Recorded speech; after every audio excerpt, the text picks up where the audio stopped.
Los Chavales, je voulais juste revenir un peu rapidement sur la conférence de Xabi Alonso qui était cette nuit donc en vue du deuxième match du Real Madrid en Coupe du Monde des clubs face à Pachuca ce soir à 21 h.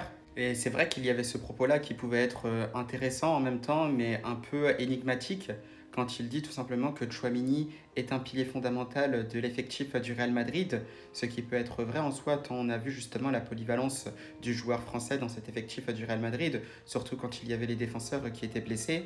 Le seul petit hic, tout simplement, c'est que par moment, on entend beaucoup dire que tous les joueurs sont tous importants. Ça, c'est vrai, bien sûr, chaque joueur est important dans un effectif, car on ne peut pas compter que sur un seul ou deux joueurs. Mais c'est vrai que quand on parle justement d'un 11 titulaire qui pourrait se détacher du côté de Xabi Alonso, et quand on voit justement que Fede Valverde, qui est capitaine, qui est semble-t-il aussi un indiscutable dans cette équipe du Real Madrid, et bien justement avec cette situation où on imagine que Fede Valverde et Chouamini au milieu de terrain ensemble dans un double pivot, ce n'est tout simplement pas possible.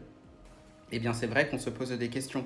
Donc, c'est vrai que j'aimerais bien savoir ce que Xabi Alonso pense effectivement quand il dit que Chouamini est un pilier fondamental de cet effectif du Real Madrid, même si c'est vrai parce que c'est aussi un beau meneur d'hommes qui a aussi des bonnes paroles, qui sait parler, qui sait aussi tenir des discours. Mais c'est vrai que ça peut prêter à confusion tout ça parce que finalement, on ne sait pas trop où aller tout en sachant qu'on nous dit aussi que un milieu de terrain ne serait pas forcément recruté au Real Madrid pour l'après-Coupe du Monde des clubs.